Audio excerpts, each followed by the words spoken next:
Welcome to the CBS Eye on Money show. It is Tuesday, August 30th. It's not really August 30th, Mark, is it? We are not heading into Labor Day weekend just yet. Not just yet, but we are, we have done some shows where we've done them months in advance. This is just like a month in advance. So now we're at the point where we're just a month in advance. We were doing shows, 4 or 5 months in advance. That was crazy. We were like in the middle of winter, and I would say to the caller, like, okay, now pretend it's the summer. Now you don't have to pretend. At least we're in the same season. Are we close to being done with all of our pre-vacation shows? We are close. I think we'll probably maybe take the month of September off recording vacay stuff, and then we'll ramp back up for the holidays. That's amazing. It's really never ending. It's constant.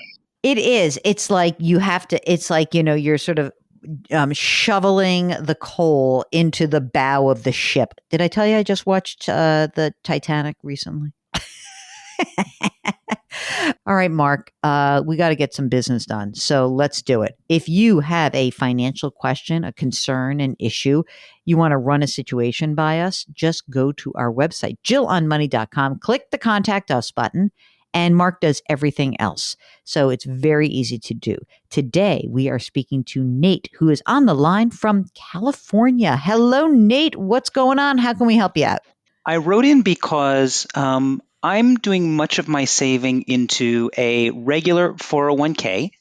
And the logic is that I live in a high-tech state, California, and my wife and I are planning someday on retiring and most likely retiring abroad.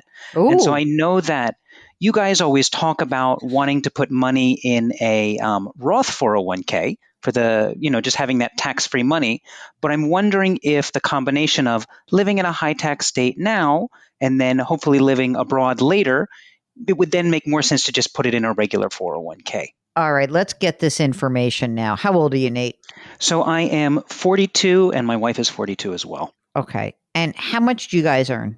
So between us, we earn 360, although this is kind of an outlier year. It's going to be, I would say, considerably lower than that in the future. So that wasn't the kind of outlier I wanted. I wanted the outlier lower. Like I was hoping that you were going to, this is an outlier. We actually make 800. Yeah, you and me both. But right. Unfortunately, it's the other way around. Let's give us more of what you expect as like sort of your customary income level. I think it would be somewhere around like 275, maybe up to 300, but that's kind of the ceiling, I think. Okay. So let's say 275-ish.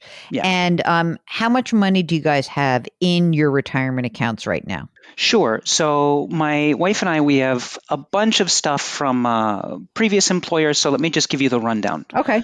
For me, I have a 401k that has 19,000. I have an IRA with 29,000. A Roth IRA with 89. I have an old 401A with 12K, and then a 403B with 30K. Okay. And then my wife, she has a SEP IRA because she's a freelancer now with 26K, and then she has a Roth IRA with 83 and an old 403B with 108. And then I should say we also have a regular investment account with around 155. Brokerage 155. How about just money in the bank? Boring. Yeah, boring money in the bank. We have, I would say, 15. What do we always call it? A safety fund. We have a safety fund with around 15K in it, and then sort of somewhere in that neighborhood. Those are kind of our big assets. Okay. What about where you live? Do you live in a high price home state? Do you own or do you rent? So we own. We have an outstanding mortgage of $482,000. We have a 30-year fixed at 3.75, and I would guess the home value right now is at around $1 million. Kids?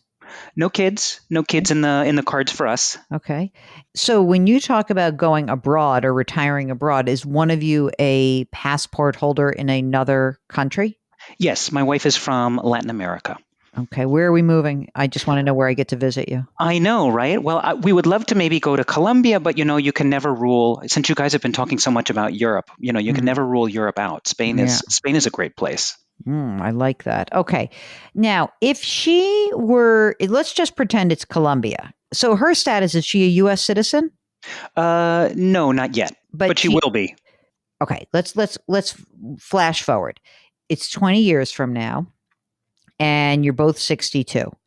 Any pensions that are possible in the future? No, no pensions, nothing like that. But you would both be entitled to Social Security. Correct. If you were, well, I'm going to make it 25 years. Can you work till, are you looking to work till you're 67, or are you See, that's looking? a bummer because you said first 20 and now 25. I I don't know. Do you know. see what I just did? Yeah. I Oh, just was a well. dream crusher. That's Well, okay. I it think depends. 67 is okay by us. Okay. What is your Social Security benefit at 67? I Yes. don't know it right off the top of my head. If you guys want to pause, I can quickly look it up. No, it's all right. I mean, I'm guessing, and you and your wife make all this money together. Is it split equally about? No, no, my salary is 200K of that. Okay. And so she's making 75 to 100 ish in her Yes. self-employment. Okay. So it's possible that you're going to have between the two of you $5,000 a month in Social Security is what I'm going to guess. How much do you, okay, this is so hard because if you're willing to move to a different place, use today's dollars. If you had to go live your life in Colombia, how much do you think you would need? I mean, I would guess, if we spend around 10K now in Mhm. the US, I would guess that it would be somewhere at around, let's say 7. Okay. Presumably, if that were to occur at that time in the future, you'd sell the house, you'd Yes. have this big asset, you'd have the money, you'd have the money in your retirement accounts and your non-retirement accounts, and you'd go off and live your life. Is that fair, like estimate of what we think it's going to look like? Yeah, I think that's a really good thing to aspire to, definitely. Okay. And right now, just tell us how much money are you contributing to all of these accounts? Like what is right now, what does your cash flow look and pretend it's 275, not the higher 360. But what do you think, what is the contribution level to these various accounts right now? Our goal is we always try to save at least 20% of what we're making. So we try to max out our 401ks every year if we have access to those. And then otherwise, we also try to make contributions to our IRAs. Okay. Life insurance? I have life insurance through work. Mhm. I have around $500,000, and my wife has, I think, 250. How about siblings or parents that you have to take care of? I'm very sensitive to this because we just spoke to somebody who's taking care of his mother and will now be on the hook for her care for the next 35 years. His Yeah, mother-in-law, by the way. yeah, I'm glad you brought that up. I don't think we'll have any kind of financial contributions we'll need to make for my family, but we do help support my wife's family. All of them? No, just the parents. No. How many people are we doing right now? Okay. No, And are they here in the US or are they elsewhere? no, they're in Colombia. Okay. So, what is my core question that we need to answer for you right now? So for me, the core question is, does it make sense to be putting in money into a regular 401k or a Roth 401k? Mark, what do you think about this? I mean, I know his logic that, they might be in a lower tax place come retirement, but, there's a lot of variables there that may or may not come to be. And their income level right now, I would probably start doing it now. Here's what I think you should do. I just think you should try to have, like, if you are going to really kind of go ahead with this idea eventually, just want to consolidate things to make it easier to manage. I like saving 20%. I think that if you are slowly converting, it's okay. I get what you're saying. You're in a high tax bracket, you're in a high tax state. I don't really care one way or the other around like whether you're going to kill yourself to, make this pre or post tax. I will say that if you're saving 20%, I would like you to beef up your brokerage account. So I wouldn't be so compelled about like the Roth versus the traditional. I'd be more compelled about let's put money into our 401ks. That's fine. But I also, if you have extra money, if things are going really well, if you have a year like this year, this 360, then I'm kind of interested in you having a plan, like building up the brokerage account, because maybe when the time comes and you are 62 or 63, maybe you could go abroad those 5 years early, but you would only be able to do that if you had enough money to live on before you start claiming your Social Security benefit. Do you All know what I right. mean? Yeah. So here's how I could see this happening. You may think that's crazy. Like, how would that possibly occur? Well, you build up these accounts and you're clicking along, but all of a sudden it's 15, 20 years from now, and the house that you thought you could sell for $1 million is, 4 million. Could be. Yeah, that would be And great. cost of living is this. And, a lot can change in this period of time. The way that you give yourself the potential to be able to go earlier than age 67 is to have money that's already been taxed that you can access. And now you could do that in a Roth, but presumably, really, the Roth asset would be the last asset you'd want to tap anyway. So I'd be interested in seeing if we could do it earlier. And the only way we could do it earlier is if you get a little lucky and if you have some money in the bank. And not in the, when I say in the bank, if you have non-qualified or assets that have already been taxed. Okay, excellent. So your idea is paying tax now, but putting it in the brokerage rather than in the Roth. Yes. It's a work in progress, right? So we don't know. Also, it is highly possible, God knows what the world is like 20 years from now, but that you're like, you know what? We kind of like the US and we're going to hang out here. And maybe the family is dispersed from Colombia. Or maybe it's, you know what? We'd really like to travel a lot, but we're very happy with our home base. So all of these things argue for having some extra flexibility. I know that places like California and New York, which have such high state tax burdens, it is tough to make the leap into the Roth. But, you are still, it just kind of depends. If you go back into the 24% tax bracket and you're comfortably there, maybe we would do a Roth. Maybe you would convert a little bit at a time at the 24% tax bracket. I wouldn't do it at the 32% bracket, but I would convert at the 24% bracket. So, but you're going to need the cash on hand to pay that bill. And so the cash argues for, hey, maybe in 1 year you guys are killing it. You're up into a higher tax bracket. You don't convert that year. The following year, it's not quite as good a year. You do convert some of it while you're in the 24% tax bracket. I would do it year by year. What else do we have to do for you? How about your estate planning? Have you done that? Oh, see, I knew you would ask that. God, Jill.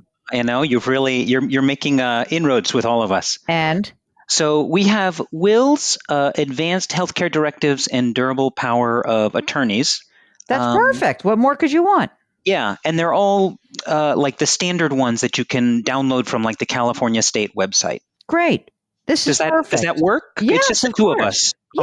Yeah. Why not? Well, thank you so much, Jill. I really appreciate your help. And of course, I enjoy both your podcasts. I expect some good Colombian coffee, Nate. Oh, yes, exactly. I would love some good Colombian coffee. You'll just let us know where we can get that. Totally. By the way, have you traveled extensively in Latin America? Yeah, we've traveled a good bit in Latin America. Yeah. What is the place that we must go to?